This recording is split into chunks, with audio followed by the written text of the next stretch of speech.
عبداللہ ابن مبارک رحمتullah علیہ فرماتے ہیں میں حج سے آ رہا تھا، ملک شام کی طرف جا رہا تھا، بیچ میں ریگستان کا علاقہ ہے، میں نے وہاں ایک بڑھیا کو دیکھا تو میرے دل میں یہ بات آئی لقودق صحرا کے اندر بڑھیا تنہا کیا کر رہی ہے؟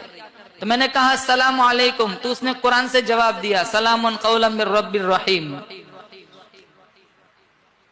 میں نے پوچھا مائی اس لقودق صحرا میں تو تنہا کیا کر رہی ہے؟ وہ قرآن سے کہہ رہی ہے من یضلل اللہ فلا ہادی لہ، اللہ جسے دھکا دے دے اسے سنبھالنے والا کوئی نہیں۔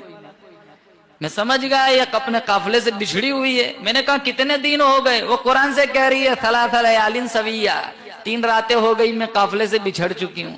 میں نے کہا تیرے پاس پانی تو ہے نہیں، وضو بنانا ہے تو کیسے وضو بناتی ہے؟ وہ قرآن سے کہہ رہی ہے فَإِن لَمْ تَجِدُوا مَاءً فَتَيَمَّمُوا صَعِيدًا طَيِّبًا، پانی نہ ہو پاک مٹی سے تیمم کر کے نماز پڑھو۔ میں سمجھ گئے تیمم کر کے نماز پڑھ رہی ہے۔ میں نے کہا تو 3 دن سے بھوکی ہوگی، تیرے پاس دانا روٹی تو ہے نہیں، میرے پاس روٹی ہے تجھے پیش کروں؟ تو وہ کہنے لگی ثُمَّ أَتِمُّ الصِّيَامَ إِلَى اللَّيْلِ، میں سمجھ گیا یہ تو روزے سے ہے۔ میں نے کہا سفر میں بھی روزہ، سفر میں بھی روزہ؟ کہا فمن تطوع خیرا فہو خیر اللہ، نفلی روزہ ہے۔ میں نے کہا سفر میں تو فرض روزہ چھوڑنے کی اجازت ہے، تو نفل روزہ رکھے ہوئے؟ وہ قرآن سے کہہ رہی ہے وَأَن تَصُومُوا خَيْرٌ لَكُمْ إِن كُنتُمْ تَعْلَمُونَ، اگر تمہیں روزے کی جزا معلوم ہو جائے تو تم سفر میں روزہ رکھنا شروع کر دو۔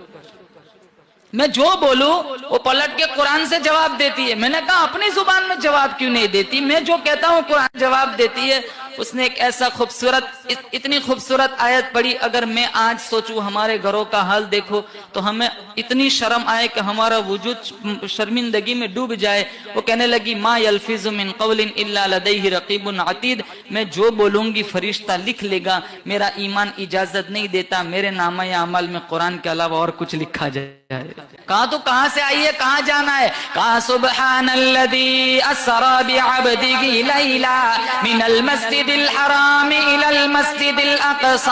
عبداللہ ابن مبارک فرماتے میں سمجھ گیا یہ حج پڑھ کے آئی ہے، ملک شام کی طرف جانا چاہتی ہے۔ میں نے کہا تیرے پاس سواری تو ہے نہیں، میں اپنی سواری پر تجھے سوار کر دوں؟ وہ بڑی عورت کہنے لگی ارے فمن تطوع خیرا وما تفعلوا من خیر یعلمہ اللہ، تم جو کوئی بھلائی کرو گے اللہ دیکھتا ہے، اللہ اس کی جزا دے گا۔ میں نے اٹھنی کو بٹھایا، بڑھیا کو اس کے اوپر بٹھایا، میں نے ایڑ لگائی، میرے دل کی تمنا تھی بچھڑے ہوئے قافلے سے جلدی سے مل جائے۔